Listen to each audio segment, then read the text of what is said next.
গরম বাড়তেই ছাদ বাগানের গাছগুলো হঠাৎ করে কিছু পরিবর্তন হচ্ছে। একটু খেয়াল করছেন কি? পাতা পুড়ে যাচ্ছে, কুঁড়ি ঝরে পড়ছে, বেলা বাড়তেই গাছের ডগগুলো সহ পাতা যেন এভাবে ঢলে যাচ্ছে। কিন্তু সত্যিটা গরম না, ভুল যত্নের দরুন আপনি নিজেই নিজের গাছ নষ্ট করছেন। আজকের ভিডিওতে এমন কিছু টিপস বলবো যেগুলো জানলে 40 থেকে 45 ডিগ্রি গরমেও আপনার ছাদ বাগানের গাছ থাকবে ফ্রেশ, সবুজ আর ফুল ফলে ভরা। নমস্কার, ভার্চুয়াল গার্ডেনিং টিপস ইউটিউব চ্যানেলে আপনাদেরকে স্বাগত জানাই। আমরা যারা ছাদ বাগানি বা টবে গাছ করি তারা জানেন গরমকাল মানেই গাছ বাঁচানো একটা বড় চ্যালেঞ্জ। কিন্তু চিন্তা করবেন না, সেজন্য প্রথম যে কাজটা করতে হবে সঠিক সময়ে জল দেওয়া। সকাল 6টা থেকে 7টার মধ্যে টবের মাটি চেক করে জল দিন। পাশাপাশি স্প্রে করে হোক বা পাইপের সাহায্যে গাছটিকে ভালো করে স্নান করিয়ে ফেলুন।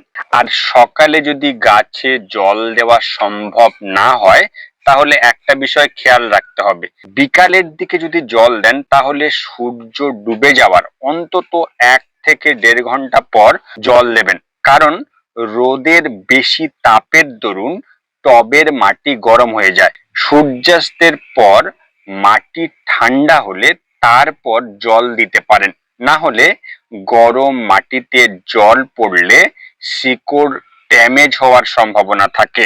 দ্বিতীয়ত, টবের মাটির উপরে শুকনো পাতা বা খড় হোক কিংবা এরকম নারকেলের ছোবড়া দিয়ে ঢেকে দিন। এতে মাটির যে আর্দ্রতা সেটা ধরে রাখবে, গাছ ডিহাইড্রেশন থেকে বাঁচবে।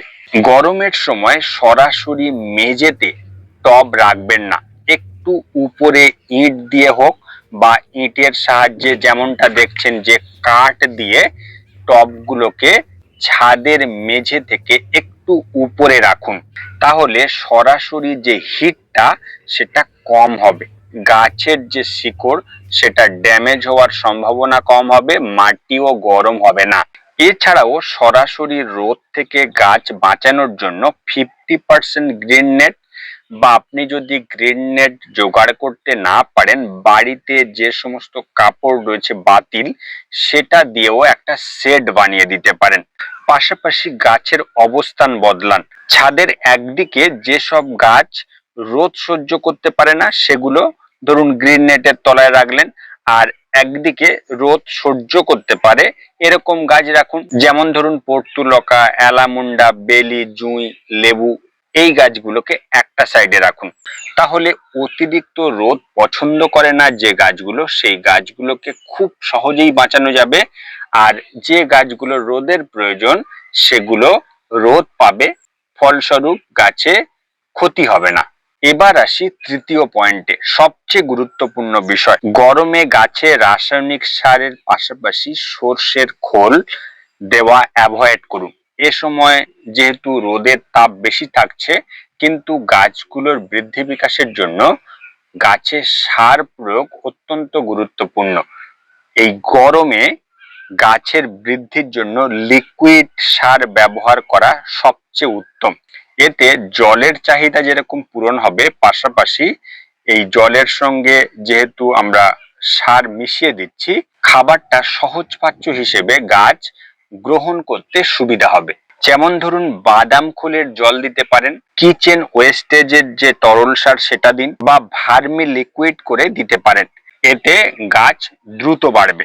যেহেতু গরম, বাতাসের আপেক্ষিক আর্দ্রতা বেশি থাকে, তাই এ সময় কিন্তু ফাঙ্গাসের আনাগোনা খুব কম হয়। তাই অযথা গরমে গাছে ফাঙ্গিসাইড অ্যাভয়েড করুন।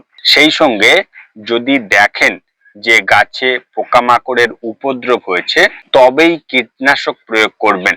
যদি পারেন এ সময় নিম তেলের প্রয়োগ করতে পারেন। তো এই 3টি সহজ টিপস যদি আপনি ফলো করেন তাহলে এই গরমেও আপনার ছাদ বাগান হবে সবুজ আর ফুলে ফলে ভরা। ভিডিওটি কাজে লাগলে লাইক ও শেয়ার করুন এরকম টিপস নিয়মিত পেতে তোমার গাছের ডিজিটাল বন্ধু ভার্চুয়াল গার্ডেনিং টিপস ইউটিউব চ্যানেলটি সাবস্ক্রাইব করে সঙ্গে থাকবেন।